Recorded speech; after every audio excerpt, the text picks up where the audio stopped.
नमस्कार, स्वागत है आप सभी का विटी टर्टल के एक और नए वीडियो सेशन में। आज हम इंटर के फिनेंस का एक topic international sources of finance के बारे में बात करेंगे और जानेंगे कि क्या होता है डीआर यानी डिपॉजिटरी रिसीट और कैसे इसका इस्तेमाल करके हम फॉरेन से फंड एक्वायर कर सकते हैं और जानेंगे क्या होता है एडीआर और जीडीआर अमेरिकन डिपॉजिटरी रिसीट और ग्लोबल डिपॉजिटरी रिसीट। शुरू करने से पहले दोस्तों मैं आपको एक क्वेश्चन पूछना चाहता हूँ। अभी मान लीजिए कि आपकी एक कंपनी है और आपको फॉरेन से कुछ फंड की ज़रूरत है अपने कंपनी के ग्रोथ के लिए, तो आप वो फॉरेन इन्वेस्टमेंट्स अपने कंपनी के लिए कैसे ला सकते हैं? अब बहुत सारे स्टूडेंट्स के दिमाग में ये चल रहा होगा कि हम डायरेक्टली फॉरेन इन्वेस्टर्स को अप्रोच करके डायरेक्टली अपने कंपनी के लिए फ़ंड ले आ सकते हैं। जी हाँ, आप ला तो सकते हैं, बट वो फंड को लाने में आपको बहुत सारे कॉस्ट, बहुत सारा एक्स्ट्रा चार्जेस देना पड़ जाता है। Like company charges, company taxes, corporate taxes, government charges, ऐसे बहुत सारे अलग अलग चार्जेस मिल जाते हैं उस फंड में। उसके बाद वो बहुत ज़्यादा महंगा हो जाता है। इसके अलावा और एक तरीका होता है बाय इशूइंग डीआर यानी डिपॉजिटरी रिसीट। अब ये डिपॉजिटरी रिसीट क्या है?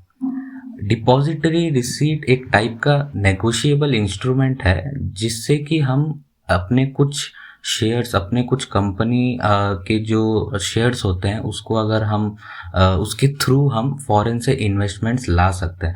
अब ये पूरा एक प्रोसेस है, तो आइए जानते हैं वो प्रोसेस कि कैसे हम डीआर के ज़रिए फॉरेन से इन्वेस्टमेंट्स ला सकते हैं और उसके बाद हम जानेंगे एडीआर और जीडीआर में डिफरेंस और क्या होते हैं एडीआर और जीडीआर। तो अब मान लीजिए कि आप इंडिया में हैं और आपको जो फंड है वो बाहर से फॉरेन से चाहिए। उसको हम सोच लेते हैं कि वो यूएसए है। तो ये आपकी कंपनी है और आपको क्या करना पड़ेगा? सबसे पहले आपको बैंक के पास जाना पड़ेगा, अपने जो लोकल बैंक है उसके पास जाना पड़ेगा और अपने कुछ शेयर्स उनके पास डिपॉजिट करवाने पड़ेंगे। फिर जो आपका लोकल बैंक है वो आपको फॉरेन डिपॉजिटरी बैंक के साथ कनेक्ट करता है। अब फॉरेन डिपॉजिटरी बैंक क्या करता है, अपने आपके जो लोकल बैंक है उनके साथ एक एग्रीमेंट बनाते हैं कि जो आपका जो शेयर्स है और जो डॉक्यूमेंट्स है वो एकदम सही है, एकदम जेन्यून है और वो बैंक के कस्टडी में है। अब जब ये प्रोसेस हो जाता है उसके बाद जो फॉरेन डिपॉजिटरी बैंक होता है ये आपको एक डिपॉजिटरी रिसीट देता है यानी कि डीआर। अब उस डीआर के थ्रू आप क्या कर सकते हैं, आप फॉरेन के जो उस कंट्री के जो स्टॉक मार्केट है आप वहाँ पे उस डीआर को इशू करवा सकते हैं, अपने जो सिक्योरिटीज़ है उसको सेल करवा सकते हैं। अब उससे क्या होगा, उससे आपको फॉरेन मार्केट से इन्वेस्टमेंट्स आनी शुरू हो जाएगी। और वो इन्वेस्टमेंट्स कैसे आता है? फॉरेन डिपॉजिटरी बैंक के थ्रू आता है। वो इन्वेस्टमेंट्स डॉलर में रहता है। आपको डिपॉजिटरी बैंक जो है फॉरेन का वो आपको आईएनआर यानी इंडियन करेंसी में कन्वर्ट करके आपके कंपनी को वो भेज देता है। और उसके बाद जब आपका कंपनी का ग्रोथ होने लगता है उसके बाद आपका company as a dividend, as a return आपके इन्वेस्टर्स है उनको डिविडेंड देता है। और वो जो डिविडेंड है वो भी फॉरेन डिपॉजिटरी बैंक को देता है। जैसे ही बैंक को मिलता है वो उस हमारे जो इंडियन करेंसी को यूएस डॉलर में कन्वर्ट करके आपके इन्वेस्टर्स तक वो जो डिविडेंड है, जो रिटर्न है वो पहुंचा देता है। तो ये एक पूरा प्रोसेस है कि कैसे हम अपने जो कंपनी के ग्रोथ के लिए दूसरे बाहर के जो भी फॉरेन इन्वेस्टर्स हैं उनसे कैसे हम डायरेक्टली फंड ले सकते हैं। दोस्तों, तो ये था पूरा प्रोसेस जिसमें कि एक कंपनी डीआर का यूज़ करके दूसरे फॉरेन मार्केट से पैसा लाके, इन्वेस्टमेंट्स लाके अपने कंपनी के ग्रोथ में यूज़ कर पाती है। दोस्तों, हमारे कंट्री के बड़े बड़े कंपनीज जैसे कि एचडीएफसी, टाटा मोटर्स, इन्फोसिस जैसी बड़ी कंपनी भी आज डीआर का यूज़ करके फॉरेन मार्केट में आज अपने कंपनी को लिस्ट करवा पाए हैं। दोस्तों, मैं एक और चीज़ इसमें बताना चाहूँगा कि सबसे पहले जो ये प्रोसेस है, ये प्रोसेस यूएस ने सबसे पहले अपने सिटीज़न के लिए निकाला था, ताकि उनके सिटीजन्स ज़्यादा से ज़्यादा इन्वेस्टमेंट्स करके अपने कंट्री के लिए प्रॉफिट कमा सके। उसके बाद इसके सक्सेसफुल होने के बाद दूसरे अलग अलग कंट्रीज भी इसको फॉलो करने लगे। तो अब आइए चलते हैं हम आपकी बुक की तरफ और जानते हैं वहाँ पर इसको कैसे बताया गया है। दोस्तों, सबसे पहले हम डिपॉजिटरी रिसीट देखेंगे। तो यहाँ पर लिखा है डिपॉजिटरी रिसीट एक टाइप का डिपॉजिटरी रिसीट और सर्टिफिकेट है जिसको कि ओवरसीज डिपॉजिटरी बैंक सर्टिफाई करता है, और ये एक टाइप का नेगोशिएबल इंस्ट्रूमेंट है जिसमें कि कुछ fixed number of equity shares रहते हैं और ये डॉलर्स में रहते हैं, यूएस डॉलर्स में रहते हैं। और DR are commonly used by those company which sells their security. एकदम सही, ये एक कंपनी के लिए बनाया जाता है जो अपना सिक्योरिटी सेल करना चाहता है फॉरेन मार्केट में और अपना जो शेयर होल्डिंग है उसको एक्सपेंड करना चाहता है। और this securities are listed and traded in international stock exchange. This can be either American depository receipt और ग्लोबल डिपॉजिटरी रिसीट। तो ये जो चीज़ है ये आइदर अमेरिकन डिपॉजिटरी रिसीट हो सकता है या फिर ग्लोबल डिपॉजिटरी रिसीट। अब जानते हैं कि क्या होता है अमेरिकन डिपॉजिटरी रिसीट और ग्लोबल डिपॉजिटरी रिसीट। तो देखिए दोस्तों, जैसे मैंने ये पूरा प्रोसेस बताया है, अगर यहाँ पर मैं ये ओवरसीज़ को यूएस समझता हूँ तो मुझे वो यूएस के कंट्री से आएगा। वो जो डिपॉजिटरी रिसीट है वो मुझे यूएस का जो डिपॉजिटरी बैंक है वो इशू करवाएगा मुझे, तो उस हिसाब से वो अमेरिकन डिपॉजिटरी रिसीट होता है। अगर अमेरिका को छोड़ के कोई और अलग कंट्री करता है, जैसे यूरोपियन कंट्रीज़ हुए या फिर सिंगापुर का कंपनी हुआ, अगर सिंगापुर में मैं अगर अपना लिस्टिंग करवाना चाहता हूँ तो सिंगापुर का जो डिपॉजिटरी बैंक होगा वो मुझे जीडीआर देगा, मतलब ग्लोबल डिपॉजिटरी रिसीट। अब आइए जानते हैं इसको और अच्छे से। तो आइए हम सबसे पहले जीडीआर देख लेते हैं।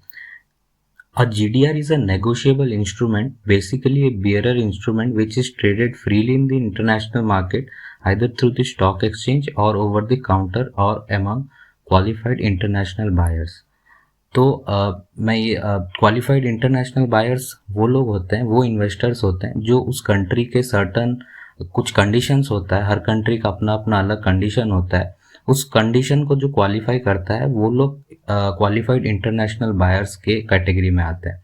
तो ये जो जीडीआर है ये एक टाइप का नेगोशिएबल इंस्ट्रूमेंट है और ये इंटरनेशनली कहीं पर भी कोई भी स्टॉक मार्केट में जो आपका जो सिक्योरिटीज़ होता है वो फ्रीली कोई भी इंटरनेशनल मार्केट के स्टॉक एक्सचेंज में आप उसको सेल कर सकते हैं। आप अपने जो सिक्योरिटीज़ है आप उसको दूसरे कोई भी इंटरनेशनल मार्केट में सेल कर सकते हैं, और ये यूजुअली यूएस डॉलर्स में रिप्रेजेंट होता है या फिर उस कंट्री के लोकल करेंसी में।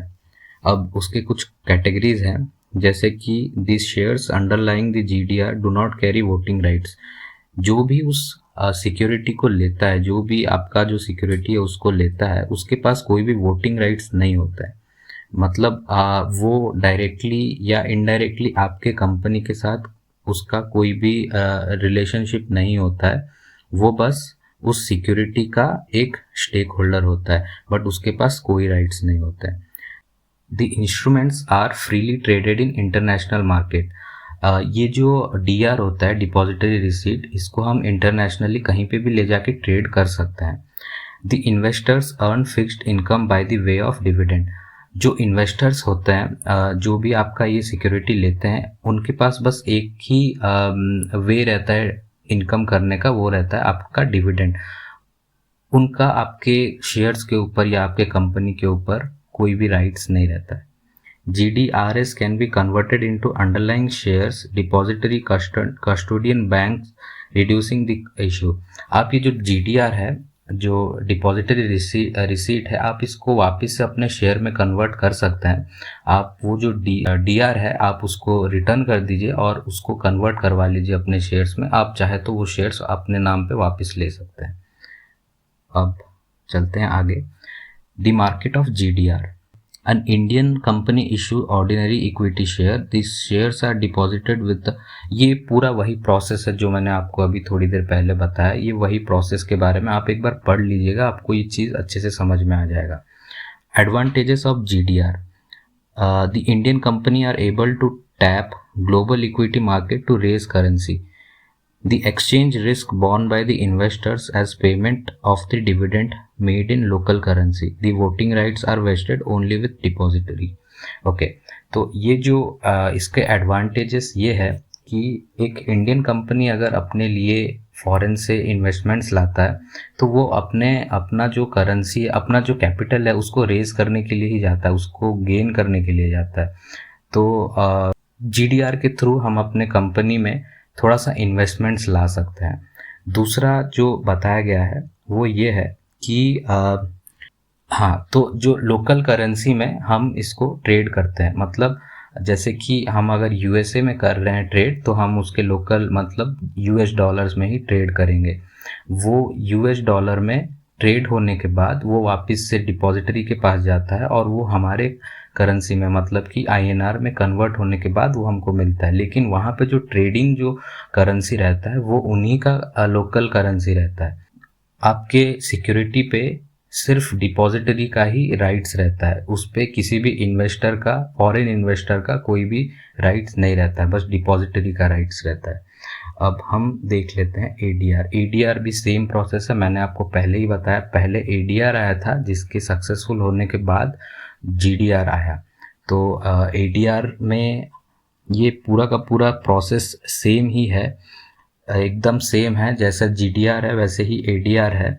तो हम एक दो कैरेक्टरिस्टिक्स पहले देख लेते हैं। इसमें कोई वोटिंग राइट्स नहीं होते और ये जो एडीआर है वो इशू होते हैं एसईसी यूएसए, मतलब उनका जो स्टॉक एक्सचेंज कॉरपोरेशन है यूएसए का, उसके हिसाब से, उसके अकॉर्डेंस ये जो एडीआर है वो बनता है। और ये एक नेगोशिएबल इंस्ट्रूमेंट है, इसको हम मार्केट में सेल कर सकते हैं। ये एकदम वही चीज़ है जो मैंने आपको थोड़ी देर पहले बताया। और इसके जो एडवांटेजेस है वो भी लगभग सेम ही है जीडीआर के साथ। तो आप इसको एक बार दोबारा से पढ़ लीजिए या फिर ये वीडियो को एक बार स्टार्टिंग से देख लीजिए तो आपको अच्छे से समझ में आ जाएगा। तो अब यहीं पर ख़त्म होता है आपका इंटरनेशनल सोर्सेस ऑफ फाइनेंस का पहला पार्ट। और दूसरे पार्ट में अब देखेंगे हम फॉरेन करेंसी कन्वर्टेबल बॉन्ड और एक्सटर्नल कमर्शियल बोरोइंग्स और अदर सोर्सेज जैसे कि deferred credit, bill discounting, seed capital assistance, ये हम दूसरे पार्ट में देखेंगे। तो दोस्तों मैं उम्मीद करता हूँ कि आपको ये वीडियो पसंद आया होगा। अगर पसंद आया है तो एक लाइक कर दीजिए, अपने फ्रेंड्स के साथ इसको शेयर कीजिए और अगर आप चाहते हैं कि ऐसा वीडियोस आप तक पहुँचता रहे तो चैनल को सब्सक्राइब कीजिए। इस वीडियो को अंत तक देखने के लिए आपका बहुत बहुत धन्यवाद।